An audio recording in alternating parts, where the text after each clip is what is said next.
with the fame of their position as scribes and Pharisees, they fail to see the physical manifestation of God made physical.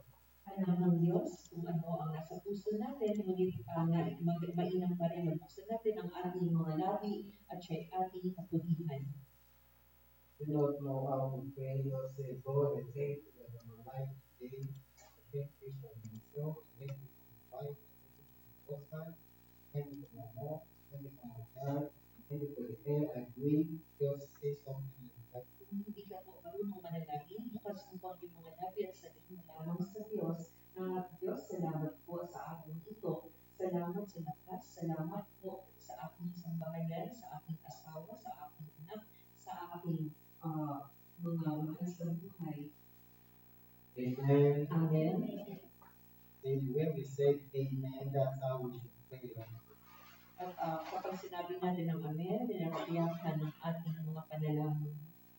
Prayer is not being silent. Prayer is an act of communicating with God, an act of talking to God. So when we are talking, we are speaking loudly. At ang panalangin po ay hindi ang pananahimik, kundi ito ay isang aksyon o paggawa kung saan tayo ay nakikipag-usap sa Diyos at tayo po ay nagsasalita. Out of all the weeks from Monday to Sunday, we only have 2 days to come to the presence of God to appreciate Him. So this is the second, or this is the first day Sa of this loob, week. sa loob ng isang linggo, meron naman tayong 2 araw kung saan tayo ay nagkakatipon. At ating pasalamatan ng ating Diyos at ngayon po ay isa sa mga araw na iyon. We are here today to appreciate God, first day of this week. So we should not be silent, we should not be shy. He's our God, He's our provider, He's our protector. So appreciate Him. Open your mouth and pray. At ngayon ay unang araw ng isang linggo at kung saan tayo ay patuloy na mananalangin sa Diyos. Ating papulihan ng Diyos sapagkat siya ay mabuti sa atin. Siya ang tagapagbigay ng ating mga pangangailangan at siya din ang ating direktor. At ating buksan ang ating mga labi, tayo ay manalangin at sampahin natin ang ating Diyos. Amen. Amen. Let us also pray for and appreciate God for His provision for us, for our family, for the food on our table, for the roof over our head, for the water we're able to drink in peace, in freedom, in security. Let us open our mouth and say, Lord, thank you for providing. Pasalamatan din natin ang ating Diyos dahil sa mga pagpapala ng kanyang kaloob sa atin, sa kanyang mga inaabot niyang ating mga pangangailangan. Pasalamatan natin ang Diyos sa ating tahanan, sa pagkain na pinakain natin, sa inumin na ating iniinom, maging sa ating kapayapaan, sa kalakasan. Pasalamatan natin ang ating Diyos. Here the name of God, the same food ahead. Some people ate the same food and they had food poisoning. But we are here today, we are from so say, God, I thank you for doing this. Pasalamatan natin ang Diyos sa pagkat tayo, bagamat kumakain tayo ng bayang pagkain, ligtas natin kinakain. May mga taong kumakain ng mga pagkain at sukain na lalason. Pasalamatan natin ang Diyos sa pagkat tayo kanyang inulatan. Let us also appreciate God for the roof over our head. Many people on the streets now, there are many people that they are out for months now, they don't even know the next step, but we are here today, we have a roof over our head. We came out from the house and we went back home. The peace of mind that we have a roof over our head. It is not just our doing, but the face of God. So appreciate God for provision, for His protection, for His security over your life. Pasalamatan din natin ang ating Diyos sapagkat meron tayong tahanan na inuwian. May mga tao na walang mga tahanan na inuwian at sila ay nasa mga daanan at mga lansangan lamang. At maging sa ating pag-uwi, pasalamatan natin ang ating Panginoon sapagkat meron tayong tahanan na kinatulay ang kapayapaan at naroon ang kanyang pag-iingat, ang kanyang proteksyon, ang kanyang pag-ingat, maging ang kanyang mga pagpapala. Ay pasalamatan natin ang ating Diyos. Amen. Amen. Finally, we don't use this opportunity to commit this weather because now we transition to rain, a lot of accidents, a lot of unexpected occurrences that happen going to pray now that God should protect you, your family, when you guys go out and when you come in, that every situation, wherever you are, that no issue can before you and your family. At ganun din naman sa katapos-tapusan, pasalamatan natin ang ating Diyos. Sapagkat ngayon, at patuloy natin aasahan niya na biglang pagpapalit ng panahon mula sa tagalaw na hindi magiging tagulan na at sa panahon na ito maraming mga sakuna, maraming mga aksidente at mga hindi naasahang pangyayari ang maaaring dumating. Ngunit pasalamatan natin ang ating Diyos sapagkat patuloy na tayong iniingatan, patuloy na tayong nililihat at patuloy na tayo ay kanyang pinoprotection. Amen. Amen. Father, in the name of Jesus, Ama, sa pangalan ng Panginoong Jesus, Most of God, we thank you for everything you've done for us so far. We appreciate your name and set our hands and praise in Jesus' name. kataas-taas ng Diyos, kami po ay nagpapasalamat sa iyo sa lahat ng mga bagay na iyong ginawa sa amin at patuloy na ginagawa sa amin. Amin pa po inututulihan sa pangalan ng Panginoong Jesus. God Almighty, we commit this season as we move into your hand, God, regardless of the typhoon, regardless of whatsoever weather conditions, no evil shall befall us in the name of Jesus. Ang amin po tinatalaga ang panahon na ito na kung saan ay nagbabago ang panahon, kami po ay nagpapasalamat sa iyo sapagkat hindi na patulang masamang bagay na nangyayari sa amin sa pangalan ng Panginoong Jesus. It is written, no evil shall befall us, neither shall any plague come near our dwelling. Written, 1,000 shall fall at the side, 10,000 at the right hand of God. Given this weather condition, no evil shall befall us and our loved ones in the name of Jesus. Nasusulat po na walang anumang masama mangyayari sa aming mga tahanan, walang mga salot na darating sa amin, at walang anumang bagay na masama darating sa amin, kundi ito ay mangyayari sa mga tao na masama sa pangalan ng Panginoon. Commit the rest of this program of the Holy Spirit take control in every section in the name of Jesus. Amin pong tinatalaga sa iyo ang bawat bahagi ng gawain sa araw nito at anumang mga kaganapan, bawat segmento ng gawain ay aming tinatalaga sa iyo sa pangalan ng Panginoon Jesus. Amen. Amen.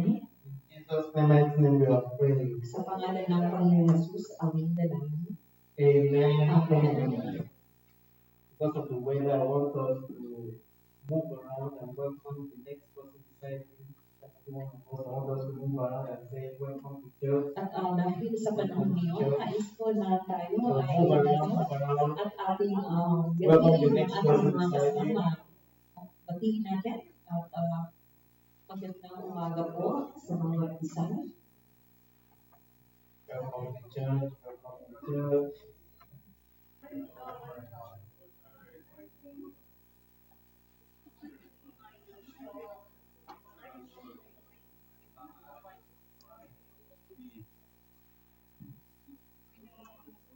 Amen. Amen. It's time for our gospel hymns and At ito na ang oras ng ating gospel hymns. Tayo'y aawit. GHS number 7. GHS number 77. Titled, I have decided to follow Jesus. Ang titulo ay ako ay nakapagpasya na susunod kay Jesus. I have decided to follow Jesus. I have decided to follow Jesus. I have decided to follow Jesus. No coming back, no coming back. Ako ay nakapagpasya na susunod kay Jesus at wala ko din ako babalik.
Amen. That was our 6.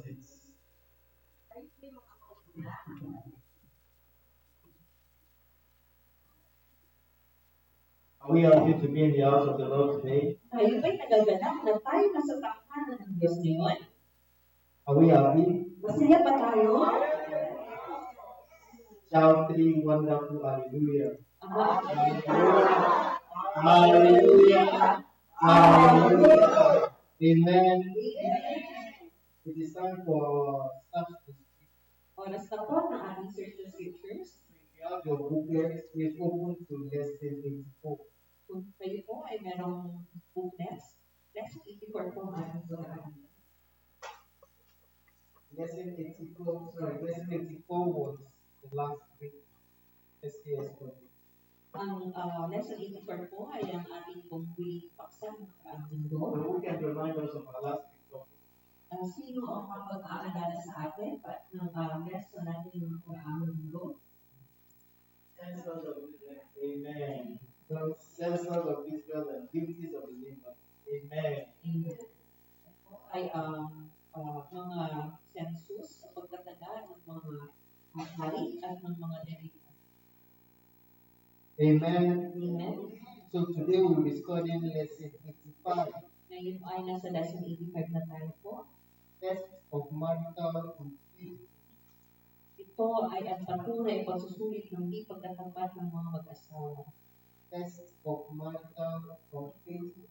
O ang pagpatunay ng di pagtatapat ng mag-asawa. Our memory verse will be taken from Numbers chapter 5 verse 6 and 7. Ang ating pong memory verse ay mula po sa aklat ng Bilang chapter 5 verses 6 and 7.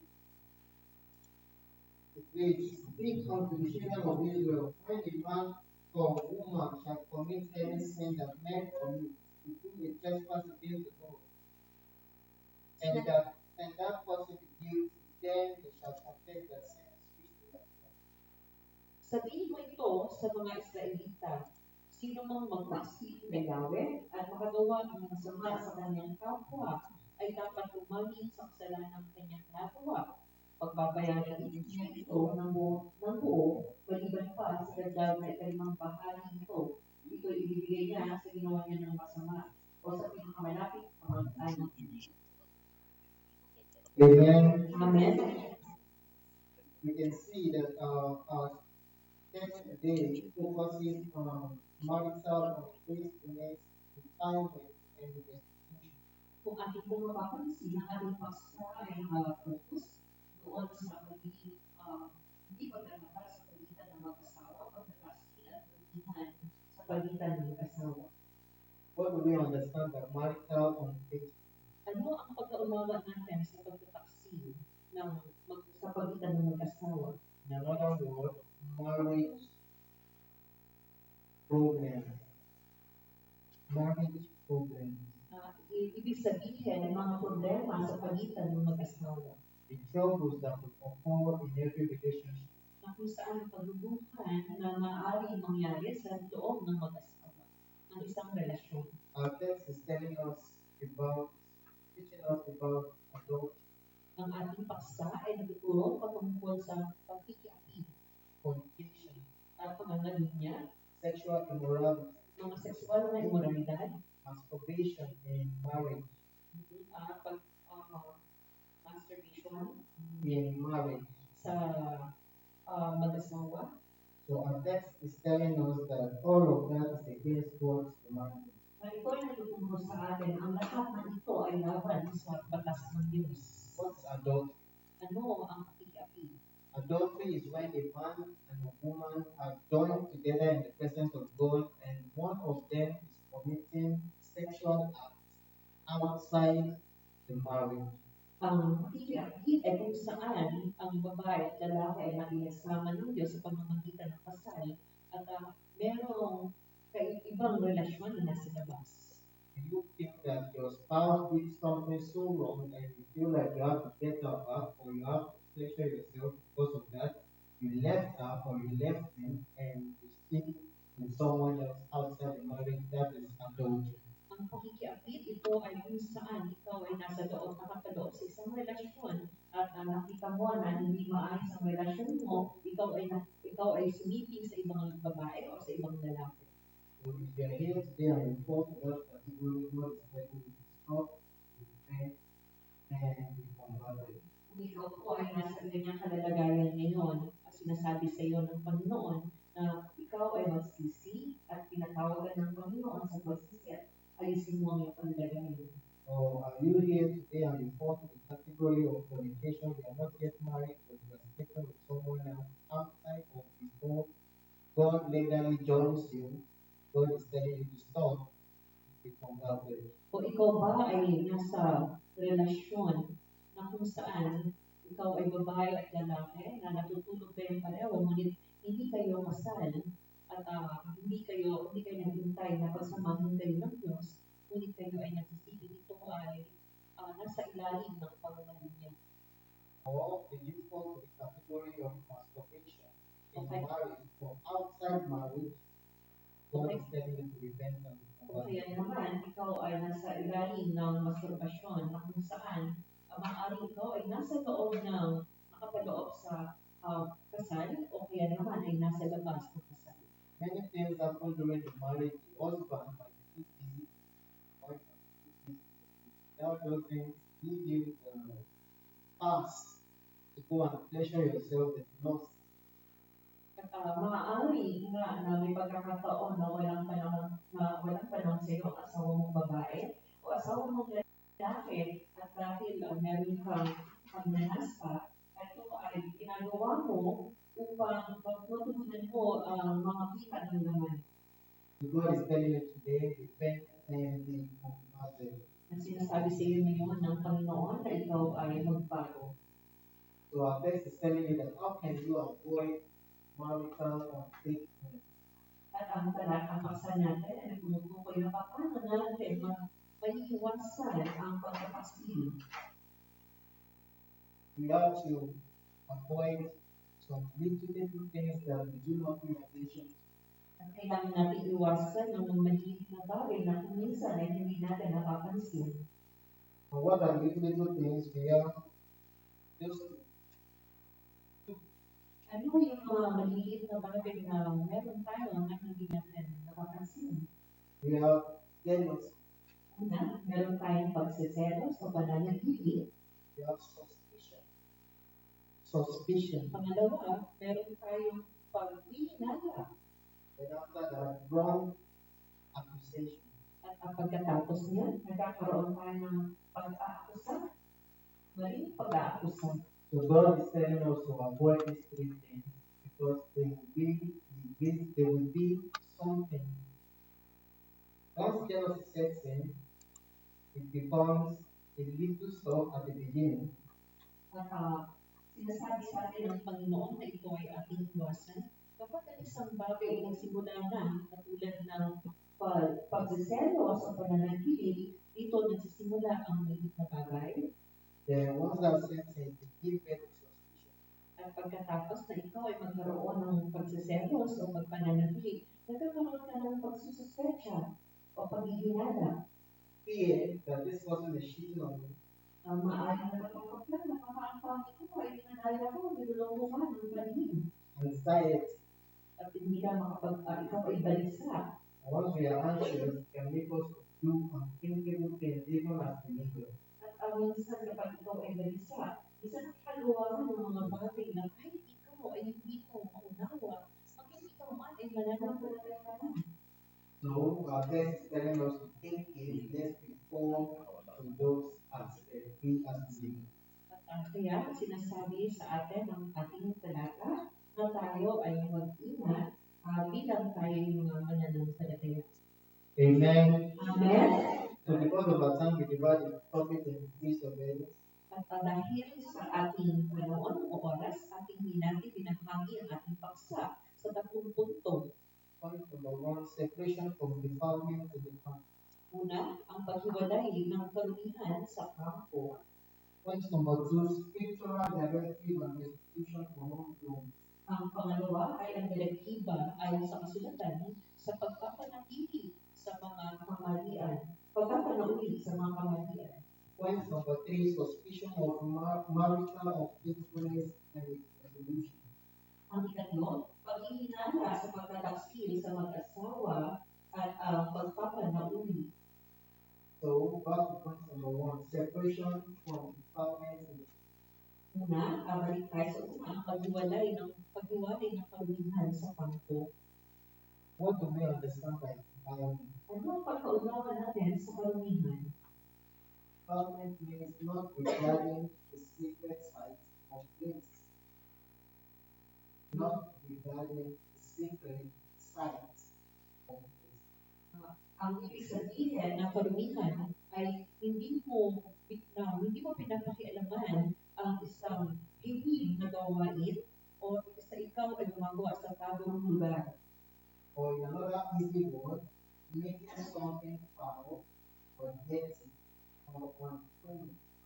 O kaya naman sa ibang salita ay ginagawa mong marumi, mabaho ang isang lugar o marumi. So take for example, when God asks people to make sacrifices in the Bible in the olden days, He told them to make clean, pure, that means plain with no blemish, with no spot. Katulad nung unang panahon, sinasabi ng Diyos sa mga tao na sila ay magdala bilang handog ng mga malilinis na mga tupa o baka, isang mga handog na walang mga dumis, walang mga spots. So if you bring it out towards the presence of God and it has spots, or it has all of black or any other color that is found, Kung ikaw ay magdadala ng mga handog katulad ng baka, sa harapan ng Diyos na mayroong mga dumis, mayroong mga pinipintasan, ito ay, o kaya ay mayroong mga blemish o spots, ito ay karumihan sa harapan ng Diyos. So God instructed Moses to command the children of Israel to isolate from their camp every leper. Kaya inutusan ng Diyos si Moises noong unang panahon na iniwalay sa kanila sa kampo, ilabas sa kampo ang sino mang may mga ketong. Leper means someone infected with leprosy disease. Ang ibig sabihin ng ketongin ay ang isang tao na kung saan siya ay mayroong sakit na ketong. Leprosy disease is the one with the flake skin, the dried skin.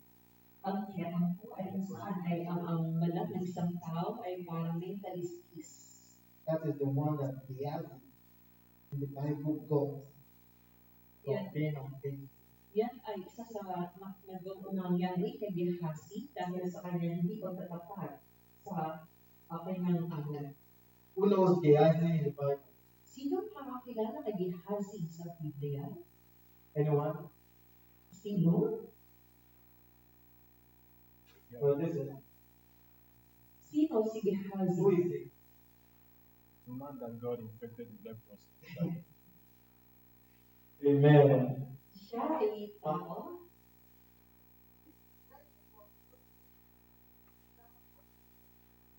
Amen. Siya ay This is right. alipin ni Elijah. Gehazi was a servant of Elisha. Out of greed, went back to collect the gifts that was meant for Elijah. And Elijah said, no, you just go with it. Sapagkat noong panahon nabibigyan si Elias, si Elisha ng handog mula sa kanyang ginawa, ay tinanggihan ito ni Eliseo at sabi niya, umalis ka na at dali mo ang iyong kaloob. Ngunit umabot si Gehazi at sinabi niya na akin na ang handog. Ito ay kinukuha ng aking Panginoon. And because of his greed, Elisha pronounced the same sickness that was caused that he dahil sa kanyang ginawa, sinabi niya, binigas niya sumpa doon kay Gehazi na magkaroon ng ketong sapagkat yung tao na nagbigay ng handog na yun ay ketongin na pinagaling ng Panginoon sa pamamagitan ni Elias. Amen. So according to text, it says number one, God told Moses to tell the children of Israel to separate, number one, every leper. That means everybody that has that disease of leprosy. Sinabi ng Diyos kay Moises na mula sa mga anak ng Israel, iiwanay sa kanila ang sino man na may sakit na ketong. Because that leprosy is defilement before God. Sapagkat ang ketong ay isang karumihan sa kampo ng Diyos. You can see that it says the leprosy typifies sin in the way that it destroys the flesh of the victim. At sinasabi dito na ang ketong ay isang pagkilala na ito ay isang kasalanan na sumisira ng laman ng tao na kung saan lamang ang biktima ay namamatay. The second thing that God said to Moses to tell the children of Israel to separate is anyone with an issue, but not the leprosy or any other disease. God told Moses, tell the children of Israel to remove them also.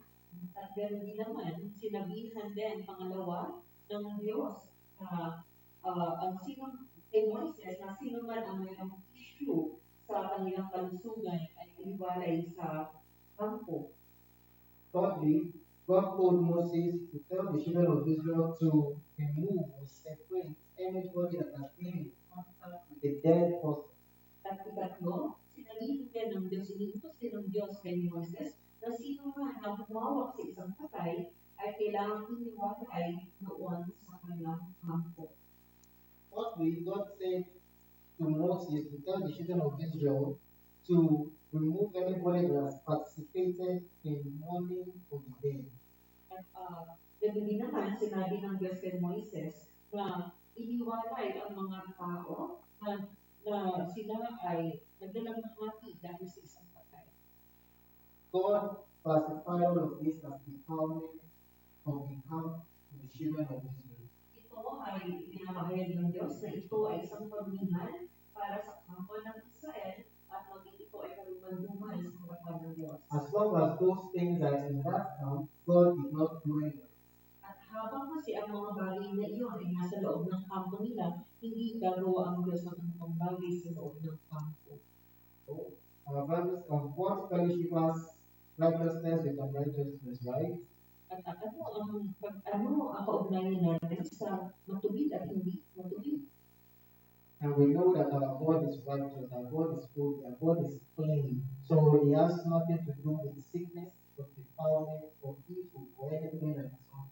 At alam natin na ang Diyos natin ay banal, ang Diyos natin ay linis, ang Diyos natin ay matubig. Kaya anumang bagay na marumi ay at may sakit, ay anumang mga bagay na maduman ay hindi maaaring makapanangan sa kanyang harapan.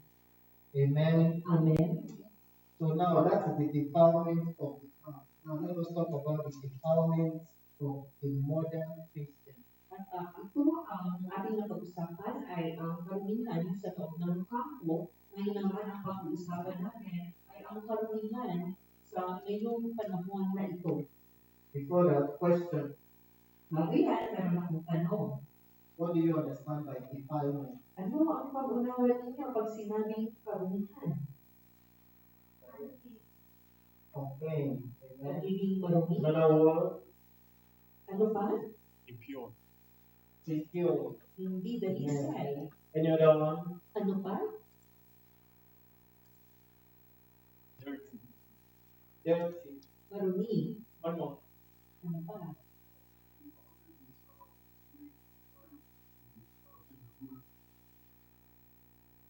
Ang pagiging marumi ay paggawa mo ng taliwas sa batas ng ating katawan. It's right also. Siya po ay tama. So you know the Bible said that it's not what enters into the mouth of the person that defiles him, but what comes out of the heart. Sinasabi ng kasulatan, hindi ang pumapasok sa ating mga bibig ang nagpapalumi sa atin, kundi anuman ang lumalabas sa ating mga bibig, siya ang nagpapalumi sa isang tao. So now we're going to talk about what defiles the believer. Ngayon, pag-usapan natin, ano ang nagpapalumi sa isang mananampalataya? Drunkenness. Pagiging pagkalasing. Are you the type of person that you are fond of specializing yourself with drinking?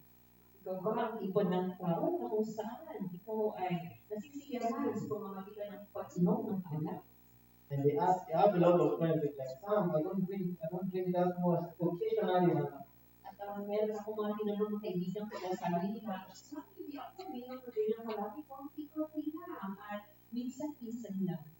what their pumping country now is 3 bottles, 4 bottles, that's big.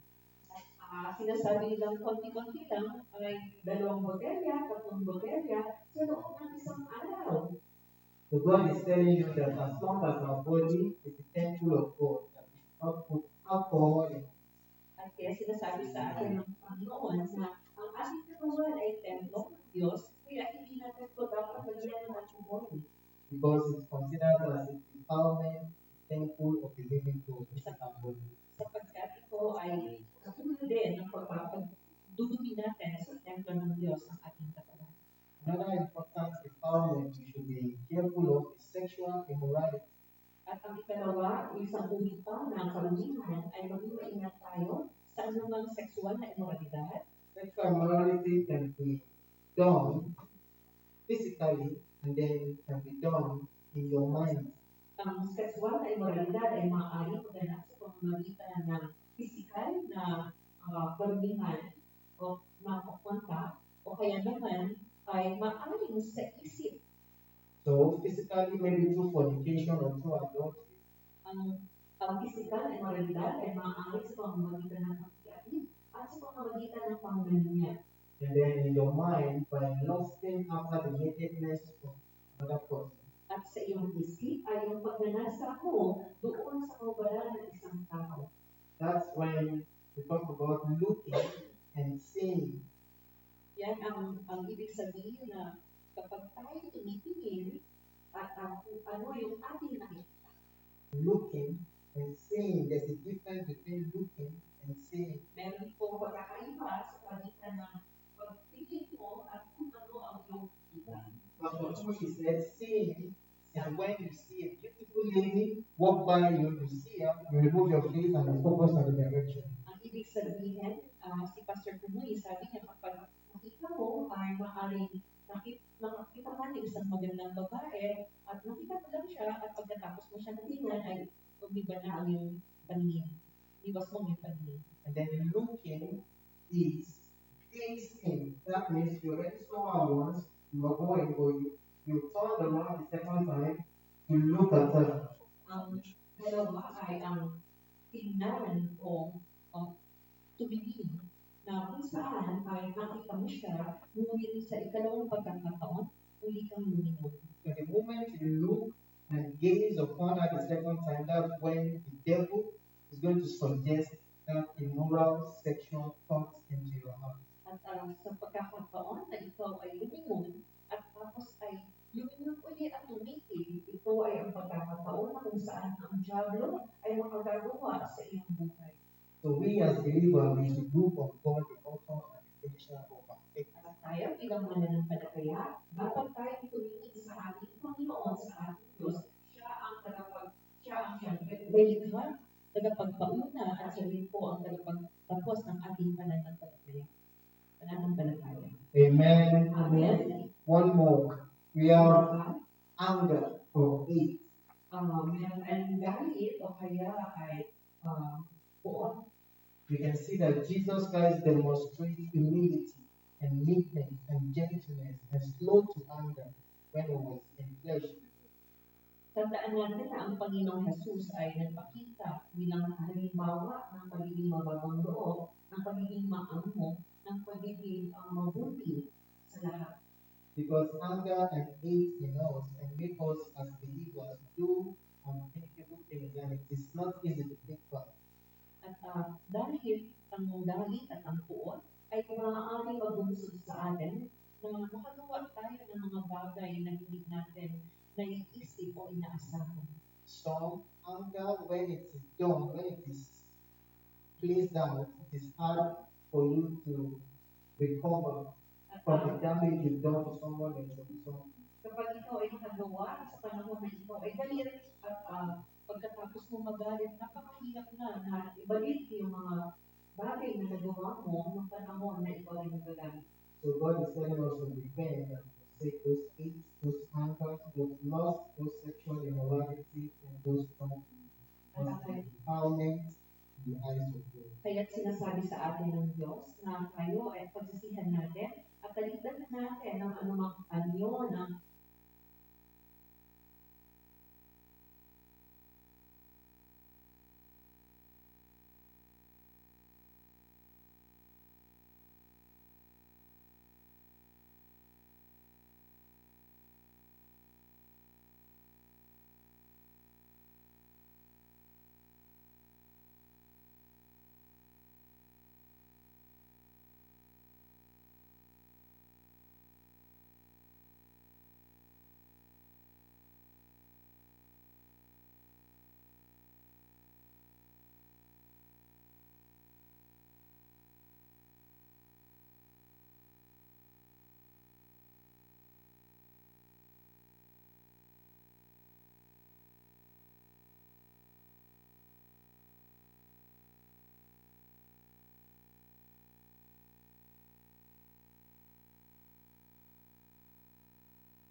puot ng galit, ng sexual na immoralidad, ng anumang mga bagay na nagpapaluin sa harapan ng Diyos.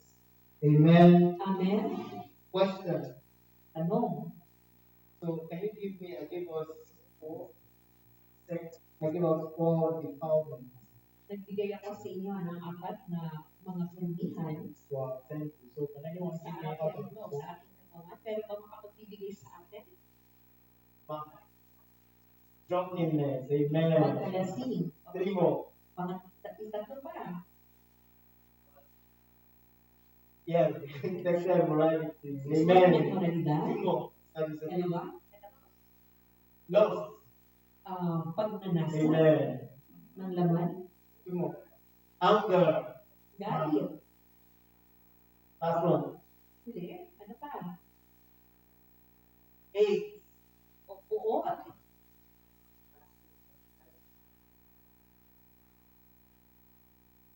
Amen. Amen. Na pagnanasa ng mata, pagnanasa ng laman, at ang pagkamataas. That's what we talk about looking and seeing. At yan ang pinag-usapan natin na at pagtingin at yung pagkakita at pagtingin. So because of our time, we move over to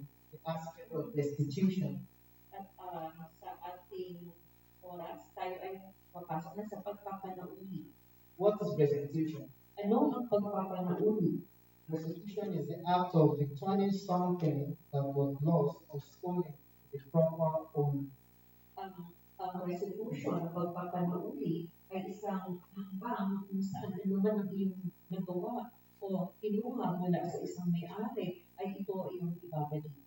Are you here today and you've done something wrong in the past, but your conscience is still reminding you of what you did then, but you still haven't restituted or still haven't had the chance to ask for forgiveness? At ikaw ba ay narito ngayon at nagawa ka ng isang bagay na kung saan ay nagpapaalala sa iyo palagi, ngunit hindi mo pa nagagawang magpanauli? Text is telling you today that for you to have assurance of salvation and the peace of mind as a believer, you should do restitution. At ang ating pumpaksanin nagsasabi sa atin, nagpapaalala sa atin na kapag tayo ay nakagawa ng mga bagay niyon, gawin natin ang restitution, ang pagpapanuuli, pagsisihan natin. Restitution doesn't necessarily mean you stole something. It might be maybe you hurt the feelings of your neighbor, or you hurt the feelings of your friend, or your mom, or your brother. And restitution is a way of going back to them and asking them for forgiveness. At ang restitution, pagpapanauli, ang halimbawa, ikaw ay mayroong laban sa iyong nanay o laban sa iyong kapatid at pupunta ka sa kanila, malapit ka sa kanila at hindi ka ng pagpapatawanan. And then if you fall to the category of maybe they took something that doesn't belong to you in the past, and then our text is telling you that you should look for a way to return that thing or times 2 of what you took back then. Kaya naman, may ginawa kang isang bagay na kung saan noong una at kailangan mo ito ibalik sa kanya, sa may-ari, ng maaari yung bagay niyo o kaya makalawang ulit ang bagay na yun. Amen. Amen. So to round it up, our text is telling us that we should eliminate, separate sin from our life. Na ngayon, sa ating pagkatapos, sa kabuuan na ating alisin ang anumang kasalanan sa ating buhay at tayo ay magpatuloy na magpakabanal. Because sin is what separates us from the love of God. Sapagkat ang kasalanan ang nagpapahiwalay sa atin sa harapan ng ating Diyos. And as we do that, as we separate it, God will give us the grace to continue to do it in holiness and righteousness all the days of our life in Jesus' name. At kapag ginagawa natin ang paghiwalay, bibigyan tayo ng biyaya ng Diyos na ating magampanan na mabuhay tayo may kabanalan at ng may katwiran sa kanyang harapan sa pangalan ng Panginoong Jesus. Amen. Amen. That's the question. Huling tanong, What is restitution? ano ang restitution o pagpapanauli? Anyone? Oh, that's it.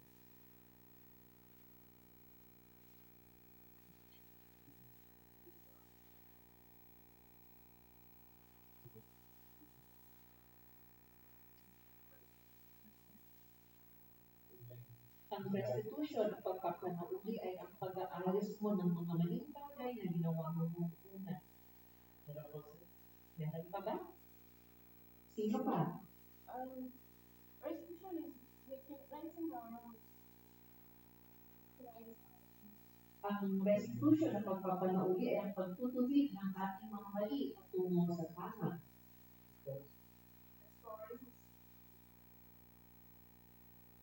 Restoring. Yeah, restoring what was once lost, restoring. Kung ating mga mali na anumang nakaw. She said what is about to say.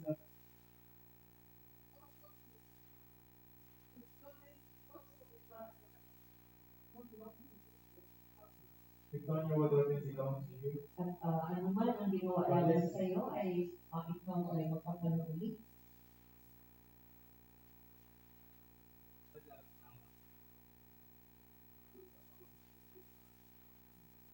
Giving your life right and giving without sin for the Lord. Amen. Amen. Last question. What is the purpose of restitution? Ano ang tanong, ano ang layunin o ano ang layunin ng restitution o pagpapanauli? The purpose of restitution is to Amen. Assurance of salvation. Amen. Ito ay katiyakan ng ating kaligtasan. Amen. Amen. Ito tayo. Tayong lahat ay tumayo. Lord Almighty, we thank you for what you have listened to today. We give you glory as the house of praise in Jesus' name. Ama na makapangyarihan sa lahat, nagpapasalamat na kami sa inyong bagay na natalak na lalakay sa araw nito. Aming pumiluwalhati ang pangalan sa pangalan ng Panginoon. The great and all for us to be the doer of the word, not just listener and people to us. Dalangin po namin na kami ay tagapaggawa at hindi tagapakinig ng mga salita sa pangalan ng Panginoon. Lord Almighty, we commit the rest of today's program unto you, and Holy Spirit take control in Jesus' name. Nangyari ang Diyos, amin pong itinatalaga ang gawain namin sa araw nito. Magiging banal na Espiritu, ikaw po ang siyang magpapagod sa pangalan ng Panginoon Jesus. In Jesus' name we are praying. Sa pangalan ng ating makapangyarihang Diyos, Panginoon Amen. Jesus. Amen. Amen. Amen. Amen. Kayo po'y makakaupo na.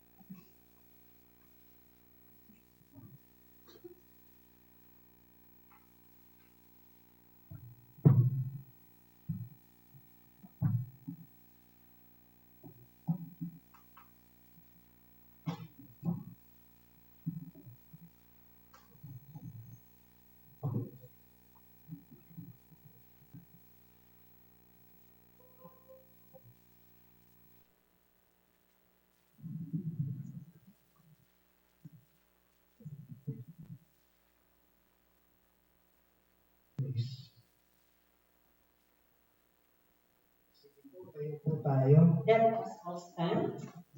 Rest on our feet. Okay, before we start, marunong ba tayo kumanta? Okay, before we start singing for the Lord, I just want to say something. The Filipinos they like to sing, but sad to say, sometimes they sing in karaoke. No, not for the Lord. Okay, but today we are going to sing for the Lord. Amen. And they know, kapag tayo umawit para sa Lord, ang tawag po niyan pagsamba or worship. When we pray for the Lord, we call it worship. The first commandments of God for humanity is to worship Him. Are you agree with that? Ang unang utos ng Diyos sa So therefore, lahat ay ating siyang sambahin. we need to learn on how to worship the Lord. Kaya Amen. kailangan natin Do you believe that lifting hands is an expression of worship? Marunong ba naniniwala tayo ba ito? kayo na ang pagtaas ng kamay ay isang ekspresyon, pagkakaya ng Do pagsamba? we believe that clapping our hands also is an expression of worship? At naniniwala din ba tayo na ang pagpalakpak natin ay isang ng magsamba? And especially, I remember David. He danced on the street. Dancing also is an expression of worship. Amen? Ang pagsayaw ay pagkakituan mo ng ating pagsamba katulad nito. Okay, so ngayon lang po ay naawitan natin siya ng masayang ulitin. In fact, I prepared a song. Tagalog song, ang tawag niyan ay pagkagising sa umaga. Amen? Okay, so as we woke up early in the morning, let us give thanks to God. Amen po? Amen po. Are you ready to dance, to clap your hands with the Lord? Okay, ganun lang natin mga kamay sa Panginoon. Go on, go on.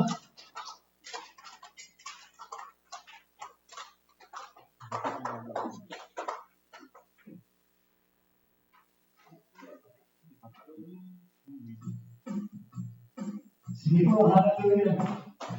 Ikalapak na natin kamay. So, ayun mo lang pangit. Hallelujah.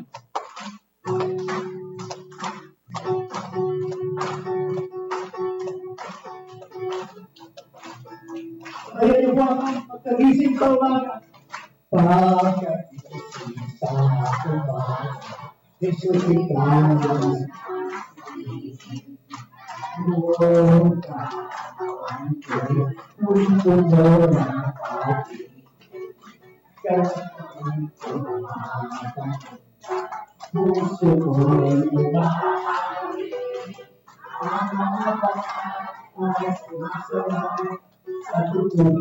Hawak sa kayo, hawak sa kayo.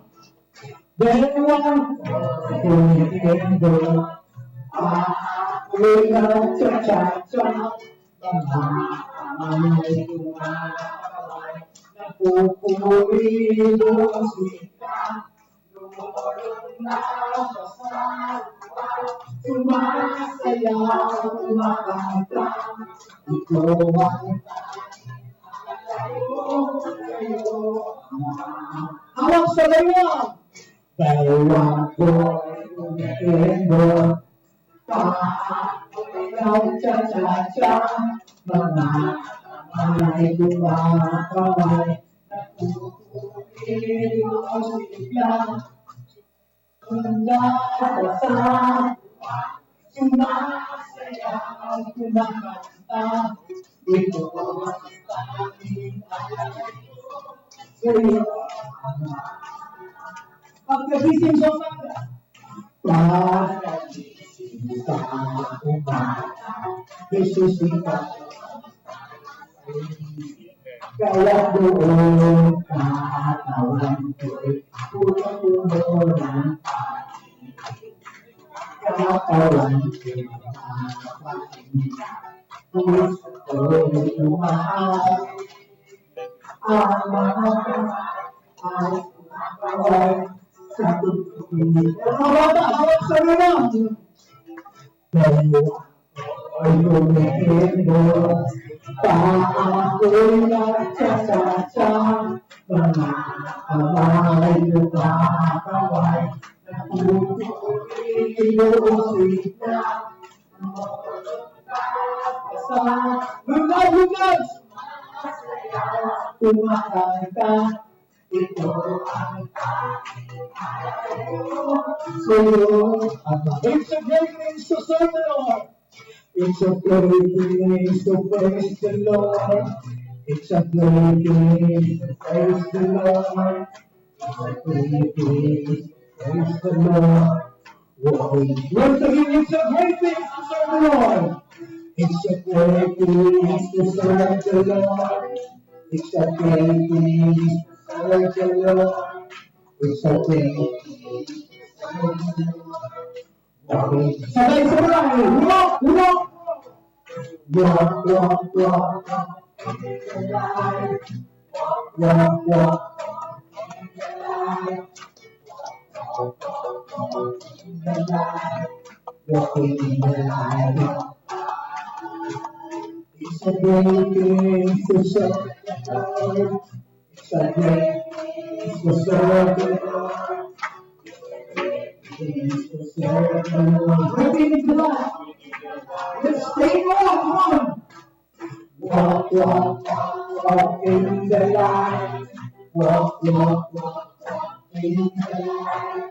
Walk, walk, walk, walk in the light. Walk in the light. Once again, walk in the light. Walk, walk, walk, walk in the light. Walk, walk, walk, walk in the light. Walk, walk, walk, walk in the light. Walk in the light. Once again, walk in the light. Walk, walk, walk, walk in the light. Walk, walk, walk, walk in the light. Walk, walk, walk, walk in the light. Walk in the light of God. Palakpakan natin ang Diyos. Hallelujah. Come on, magandang shout, praise the Lord. Hallelujah. Lord, ang sinabi ko kanina, lifting hands is an expression of worship. Taas po natin ating mga kamay sa Panginoon. Hallelujah. Sabayan niyo po ako sa pag-awit. The song said, our God is a great God. Amen. He's the owner of our lives. He's the author of life. He's the reason why we are here today. He's the reason why we woke up today, this day. Hallelujah.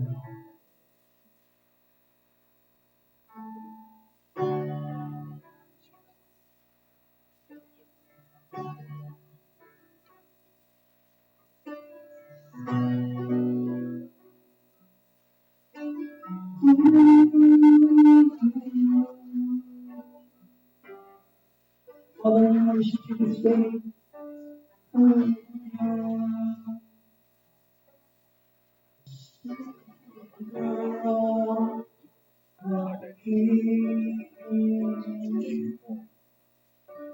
Slowly majesty,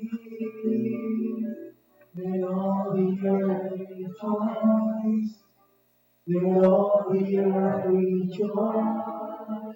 The rock himself in life, you rock himself in life. Darkness rise too high. Trembles of his voice, the trembles of his voice. Let's sing together. Our brothers are God. It's our God. Sing with me. It's our God.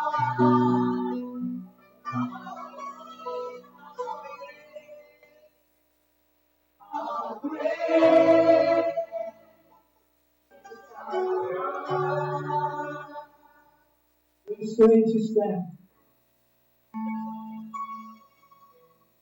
Face to face, we stand.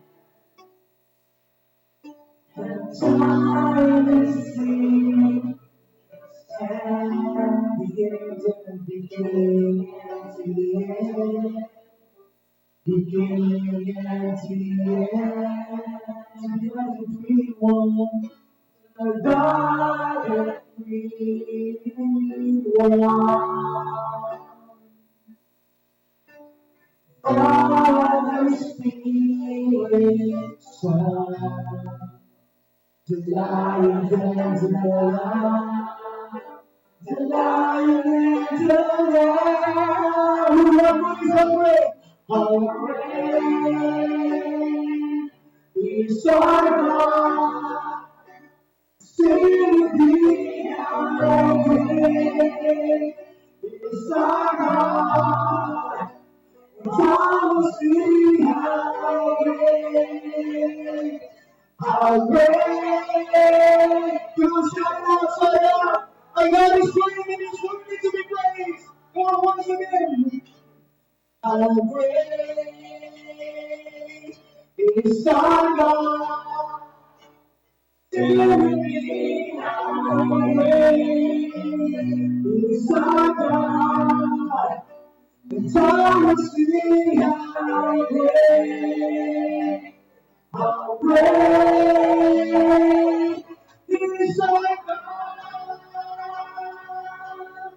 Let's declare together in the name of Jesus, the name of everything. Name of holy, Lord. You are worthy of praise and mercy. In my heart,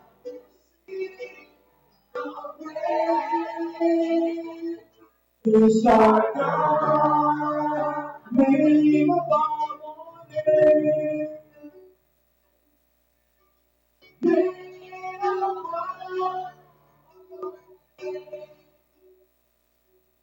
You are worthy of praise. In my heart, sing how great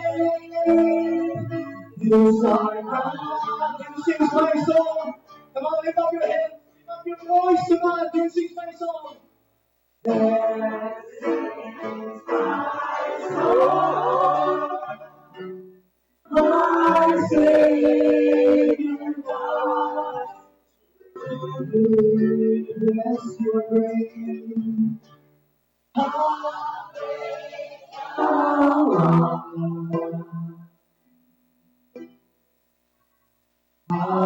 great thou art. This is my song. This is my song. My Savior God to thee. How great thou art. How great thou art. Once again, this is my song, my Savior God to thee. How great thou art. How great thou art. This is my song, my Savior God to thee. How great thou art. How great thou art. How great thou art. How great thou art. How great. For the last moment, how great thou art. Father, you are great forever and ever.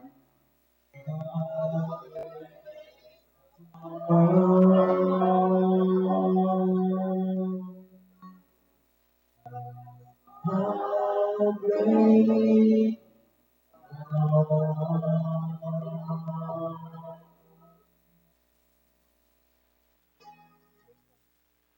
Father, thank you so much. Palapakan natin ang Lord. Sige yung malakas, malakas, malakas. Meron tayo sa thank you, Lord.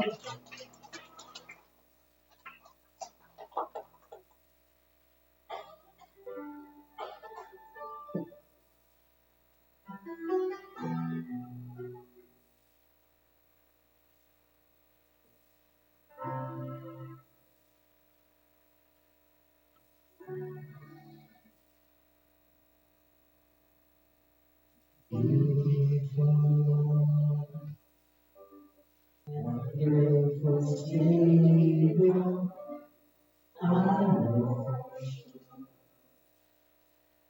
All of my days, count me your to your perfect plan. From me into your presence, guiding me by your Holy Spirit. Teach me, Lord, that into your eyes. I'm captured by your holy calling. Set me apart. I know you're drawing me to yourself. Living Lord, I pray. It's easy, Lord. Take me with me and hold me. Use me, heal me. I give my life to the Father's hand. Glory, you guide me, lead me, walk beside me. I give my life to the Father.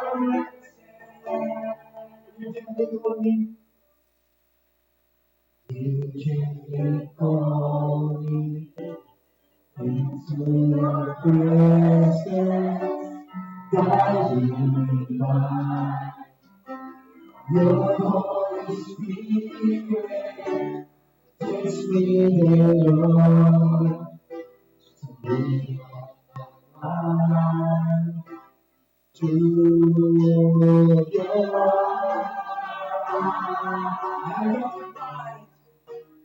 I'm captured by your holy calling. Set me apart. I know you're calling me to yourself. Lead me, Lord. I pray. Take me,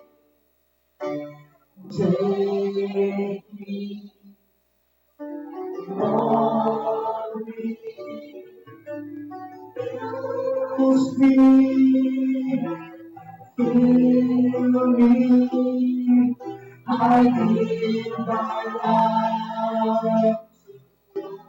The Father said, you go on, call me, you guide me, lead me, walk beside me.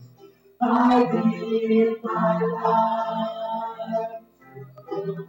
The Father said, for the last time, take me.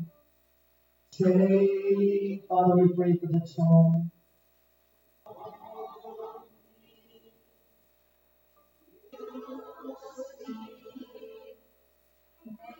Feel me, I give my life. Father's hand. Use me, you guide me, lead me, walk beside me. I give my life to the Father's hand. From the bottom of our hearts, I give my life to the Father's hand. For the last moment, I give my life. I give my life to the Father's hand.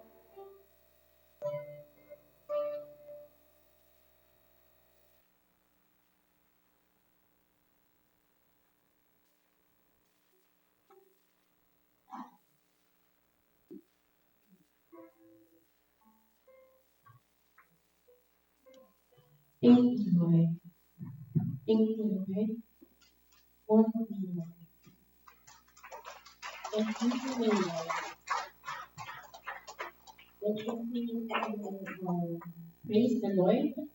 Purihin natin ang ating Panginoon sa mga ginagawa niya sa ating buhay. Pasalamatan natin ang ating Panginoon dahil isinacrifice niya ang kanyang buhay para sa atin. And para sa ating mga naniniwala sa kanyang Panginoon, sa ating Panginoon, let's give our life to the Father's hand. Because He is calling us to surrender our life to Him. And let's continue to be grateful. Let's continue to praise Him for everything that He did or He is doing to our lives. Let's thank our Creator. Let's thank the Jesus by name. Let's continue to give our time. Let's sacrifice some of our time for Him as He sacrifices life for us. Pasalamatan natin ang ating Panginoon sa lahat ng mga opportunity na ibinibigay niya sa ating buhay. Let's all thank the Lord for the life that we have right now because other people are gone. They went to, they passed away and we are here. We have the opportunity to keep on, serving the Lord with all our heart. Pasalamatan din natin ang ating mga mahal sa buhay dahil sila ay ligtas sa kahit ano pa ng danger sa ibang lugar or kahit saan pa man.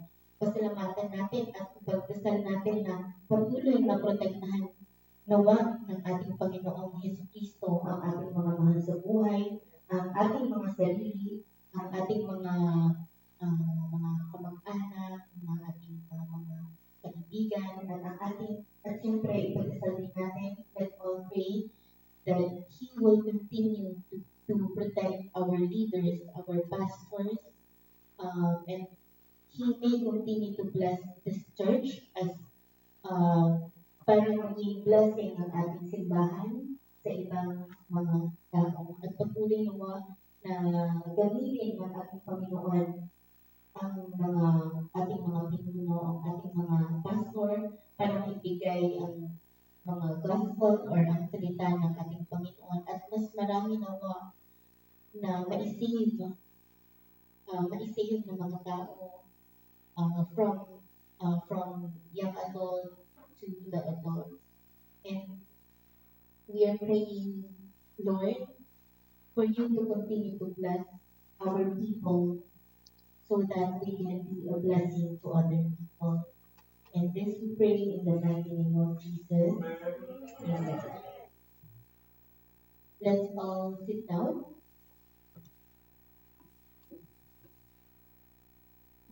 And I would like to call any newcomer and stand up. Palakpakan po natin. Good morning. Welcome to Deeper Life Bible Church. Welcome ka namin and the name of the church is Deeper Life Bible Church. We teach holiness and righteousness. Tayo po ay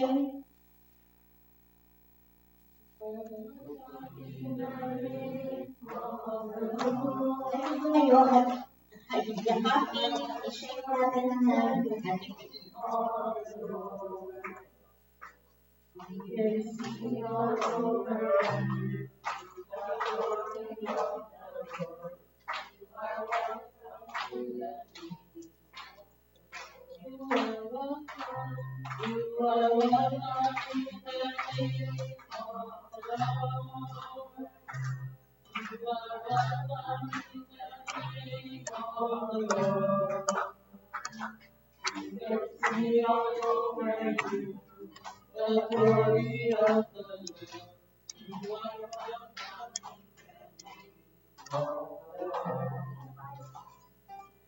Let's clap our hands for our newcomers. Welcome. So next week, let's all invite our friends, family, so that they can also hear the gospel of our Lord Jesus Christ. For the weekly activity, we have Bible study every Friday. That's gonna be 7 p.m. hanggang 8:30 p.m. And don't forget to bring your notebook and Bible as we will study about the Bible. And we have Sunday service here in Las Piñas from 9 a.m. to 11:30 p.m. And meron po tayo sa Marikina from 8 a.m. hanggang 10:30 a.m. And may po tayo sa Quezon City na nagmumula ng 2 p.m. hanggang 4 p.m. At by the grace of God, we have in Mindanao, in Boracay. So we will start our church. So as you can see, our church is growing, and we believe that you will be part of the work of God. Amen. Amen. In the name of Jesus. Amen. Amen. So it is time now for tithes and offerings. Let's all open our Bible to Malachi chapter 3, verse 10. And sinasabi, bring ye all the tithes into the storehouse, that there may be meat in mine house. And prove me herewith, says the Lord of hosts, if I will not open you the window of heaven and pour you out a blessing, that there shall not be room enough to receive it. Naghihingo ng buo-buo ang inyong mga kasampung bahagi sa tahanan ng Diyos upang matugunan ang pangangailangan sa aking tahanan. Subukin ninyo ako sa bagay na ito kung hindi ko buksan ang mga bintana ng langit at ibuhos sa inyo ang masaganang pagpapala. And tingnan din natin ang Luke chapter 6, verse 38. Chapter 6, verse 38. At sabi, give and it shall be given unto you, good measure, pressed down and shaken together and running over, shall men give into your bosom. For with the same measure that ye meet withal, it shall be measured to you again. Sinasabi, magbigay kayo at kayo bibigyan ng Diyos. Gustong tapan, 60 degree at umaapaw pa ang ibibigay sa inyo, sapagkat ang panukat na ginagamit ninyo sa iba ay siya rin gagamitin panukat sa inyo. Amen. Amen. Giving tithes and offering is by your choice, but remember, God give you your life and resources for you to continue your life, and God give us opportunity. So we give tithes by 10% ng inyong mga income, and yung sobra doon ay yun ang tinatawag na offering. Amen? Amen. Ipag-usap po natin ang inyong mga tithes and offerings. Panginoong makapangyarihan sa lahat, we thank you, Father, for all the opportunity. Thank you, Father, for all the blessings that we are getting, that we are receiving from you, Lord. Thank you, Father, for all the resources that you are providing for us, for the food, for the house, for the water that we are drinking. Thank you, Father, Lord God, for giving us everything, giving us life, giving us opportunity to continue our life, Father, Lord. We bring this small amount for your house, and it is for us to thank you, Lord, for everything that you have done for our life. Please continue to bless us and bless other people here in the house of the Lord, and bless other people as they will be blessing to other people in the name of Jesus.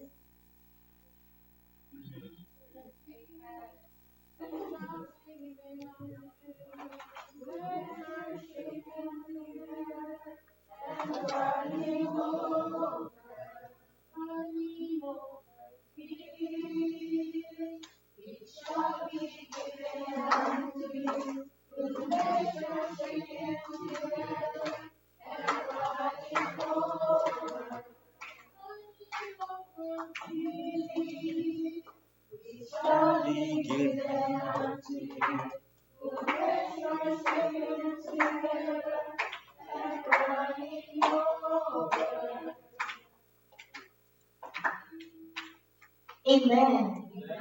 Let's all stand up as we will continue to sing for our Lord. It's Gospel Hymn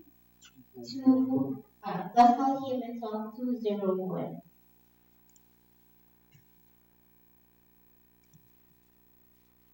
Love lifted me.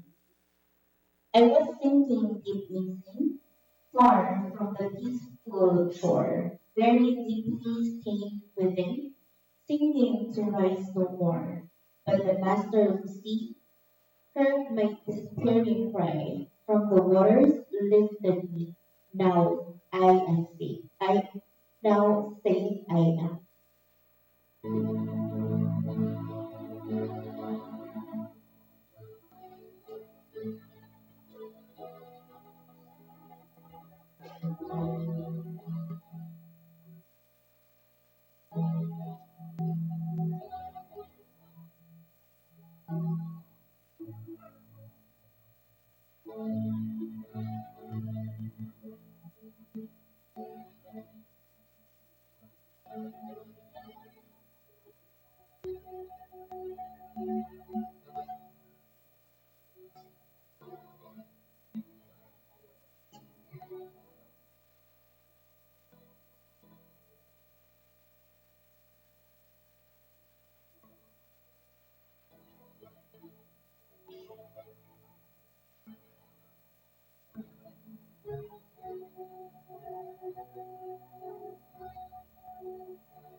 Amen.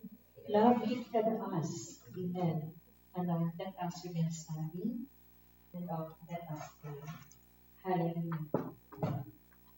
Let us continuously connect our souls to the presence of the Lord. Hallelujah. Lord Jesus, we thank you because your love has lifted us. Lord, though we are not worthy before your presence, but because of your blood, we are blessed, and you have made us worthy before God. Thank you, Father. We offer our lives into your holy presence. Lord, we thank you. In Jesus' mighty name. Amen. Amen. Amen. Let us all be seated. Tayong lahat ay makakaupo na. Hallelujah. Amen. And so, let us turn our Bible to the book of Jeremiah. Do you remember the last week's topic? Our topic last week was the people of excellence in the hunter's camp. Amen. So, this is series number 2. So, we also go with the same verse. Tayo po ay gagamit pa rin ng parehong talata. Jeremiah chapter 18 from verse 1 hanggang verse 6. It says here, sabi ganito, the Lord said to me, go down to the potter's house, where I will give you my message. So again, this is God speaking to the prophet Jeremiah. Ito po ang Diyos na mumusa kay Propeta Jeremias. Ang sabi niya nun, so I went there and saw the potter working at his wheel. Alam niyo po yung potter? Do you know what potter means? Yung manlilino, no? Ito yung magpapalayo. And then, whenever a piece of pottery turned out imperfect, he would take the clay and make it into something else. Then the Lord said to me, verse 6, no, I have the right to do with you people of Israel what the potter did with the clay. You are in my hands, just like a clay in the potter's hands. Basahin ko sa Lilang Tagalog. Sinabi sa akin ni Yahweh, magpunta ka sa bahay ng magpapalayo at may papahayag ako sa iyo. Kaya nagpunta naman ako at dinatnan ko ang magpapalayo sa kanyang gawanan. Kapag ang